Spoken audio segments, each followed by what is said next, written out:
한국에 처음 온 미국인이 대치동에 방문해서 놀라움을 금치 못합니다. 어떻게 이렇게까지 미국보다 발전할 수 있었던 거야?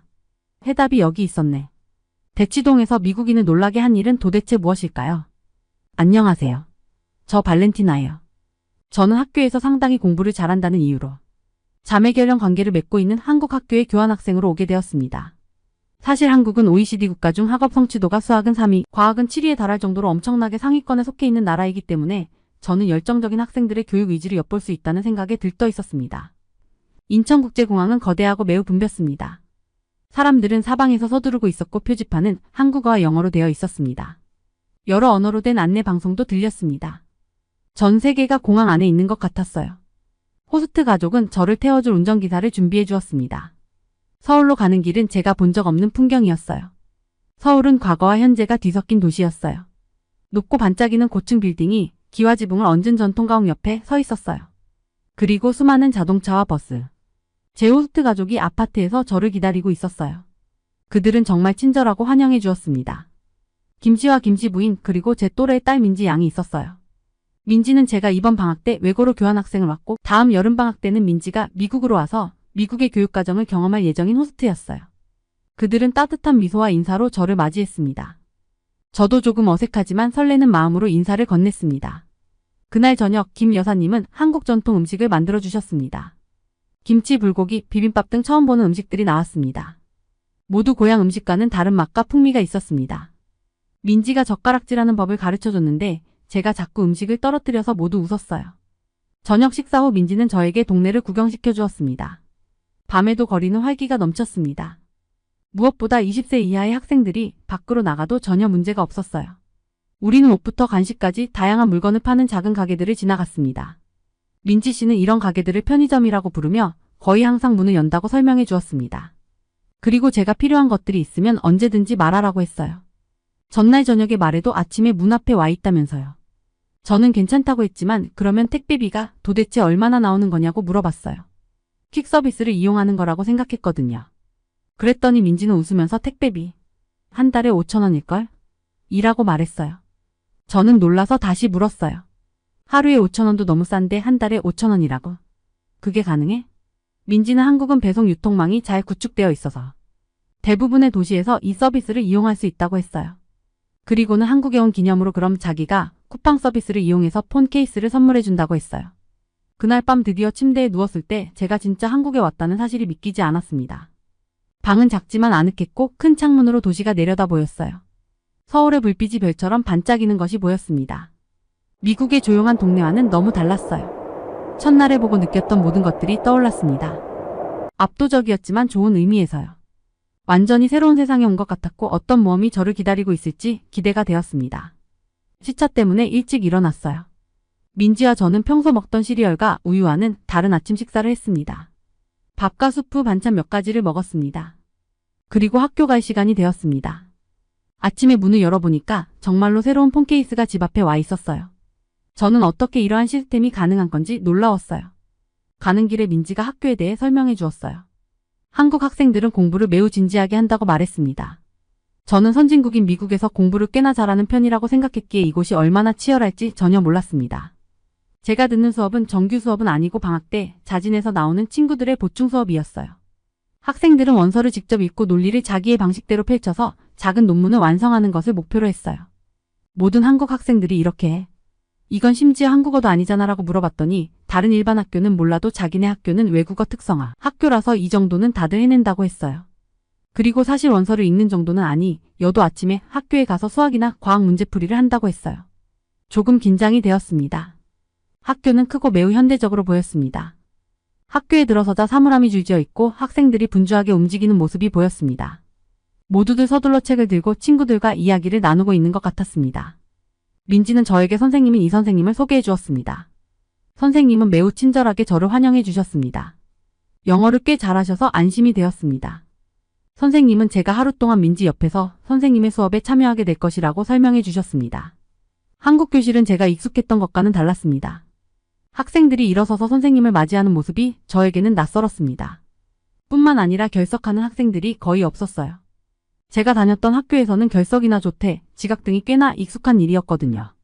수업은 빠르게 진행되었고 모두 집중하는 모습을 보였습니다. 필기도 하고 질문도 하며 모두가 매우 똑똑한 것 같았습니다. 게다가 아침 일찍 진행되는 수업에 졸린 학생들은 자발적으로 뒤에 가서 일어서서 수업을 들었어요. 생전 학업에 대한 이런 열정은 본 적이 없었어요.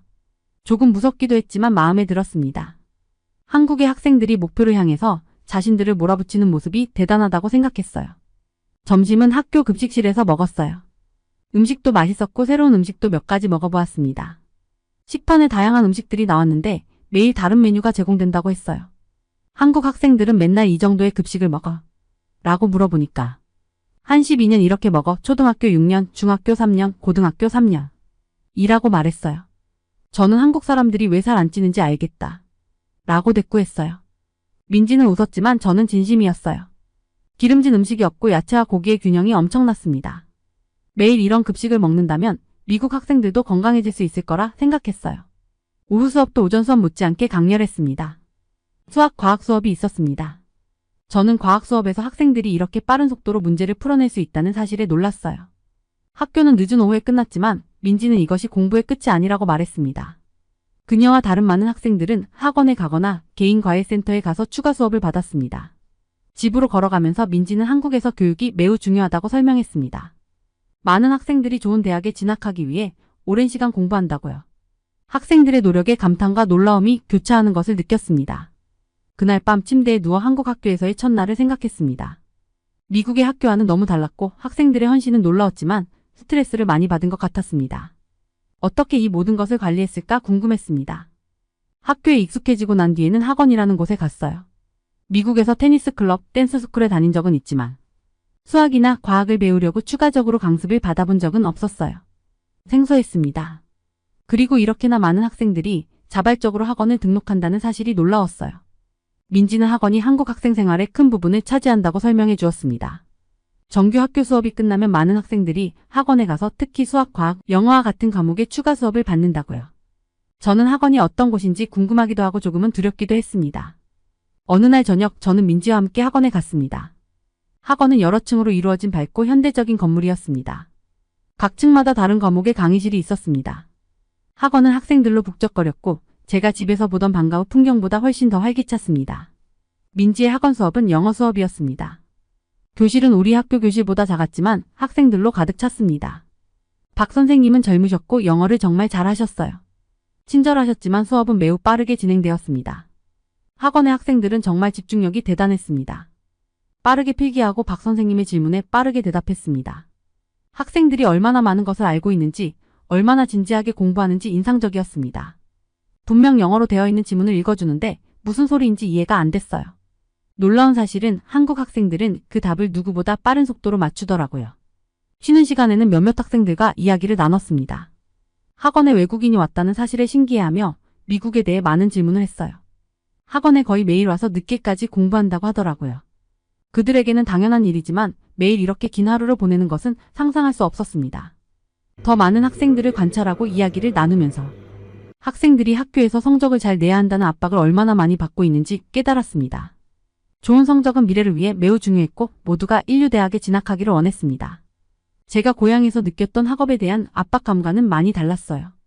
학원 수업이 끝났을 때는 이미 늦은 시간이었습니다. 거리는 어두웠지만 많은 학생들이 학원을 마치고 집으로 향하고 있었습니다. 민지와 저는 걸어서 집으로 돌아갔는데 민지는 피곤해 보였지만 이런 일상이 익숙해 보였습니다. 그래도 같이 다니니까 재밌네. 라고 말했어요. 그날 밤 침대에 누워 학원 체험에 대해 생각했습니다. 학생들이 얼마나 헌신적인지 존경스러웠지만 일과 삶의 균형에 대해서도 생각하게 되었습니다. 새로운 친구들과 그들의 엄격한 공부 습관에 대한 존경과 걱정이 뒤섞인 채 잠이 들었습니다. 서울에서의 마지막 며칠은 씁쓸했습니다. 저는 도시의 광경, 소리, 냄새 등 최대한 많은 것을 만끽하려고 노력했습니다. 평화로운 한강과 번화한 홍대 거리 등 제가 가장 좋아하는 장소를 다시 방문했습니다. 김씨 부부는 저를 위해 특별한 작별 만찬을 준비했습니다. 제가 좋아하는 모든 요리로 푸짐한 한국식 바비큐 파티를 열었습니다. 우리는 그들과 함께 보낸 시간을 회상하며 이야기하고 웃었습니다. 마치 제2의 가족과 작별하는 것 같았습니다. 짐을 싸면서 제가 익숙했던 것과는 너무나 다른 한국의 교육 시스템에 대해 생각했습니다. 한국 학생들의 헌신적인 노력은 존경스러웠어요. 추억뿐만 아니라 노력과 인내심에 대한 소중한 교훈도 얻었습니다. 역사, 음식, 축제 등 제가 경험한 풍부한 문화에 대해 다시 한번 생각해 보았습니다. 한국은 정말 많은 것을 가지고 있었고 저는 그중 일부를 경험한 것이 행운이라고 느꼈습니다. 한국 사람들의 따뜻함과 환대, 전통의 아름다움, 현대 서울의 활기가 저에게 깊은 인상을 남겼습니다. 마지막 날에는 서울 시내를 오래 걸었습니다.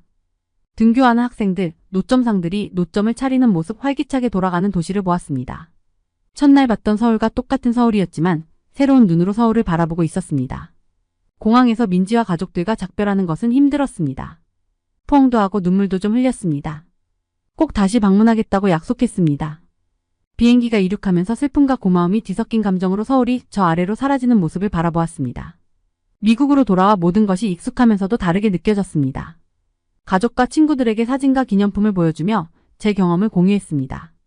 이번 여행이 단순한 모험이 아니라 제 개인적인 성장의 여정이었다는 것을 깨달았습니다. 교환학생을 다녀온 보고서를 쓰면서 많은 것들을 알았어요. 한국이 1960년대부터 빠르게 발전해 온 나라라는 것을요. 지금은 고등학교 졸업률이 97%에 달할 정도로 높은 교육열을 가지고 있고 천연자원이 나지 않아서 인적자원을 기반으로 성장한 나라라는 것을요. 보고서를 쓰는 것을 도와주던 선생님은 한국은 교육의 성공적인 사례라고 말했습니다. 교육이 빈곤을 치료하는 백신 역할을 하게 된 것이라고 하면서요. 물론 한국의 교육이 창의성이 떨어진다는 지적을 받고 있기는 하지만 창의성을 키우려고 하는 데에는 지식이 기본이라고 말씀해 주셨어요. 저는 한국이 국가 인재 양성에 투자해온 시간과 성공 사례들이 미국에서 활동하고 있는 것들을 생각하면서 한국이 앞으로 얼마나 발전된 모습을 보여줄지가 궁금해졌습니다. 오늘 사연은 여기까지입니다. 오늘 사연 어떠셨나요? 오늘 사연 즐거우셨다면 구독과 좋아요, 알림 설정 부탁드려요. 모두 안녕.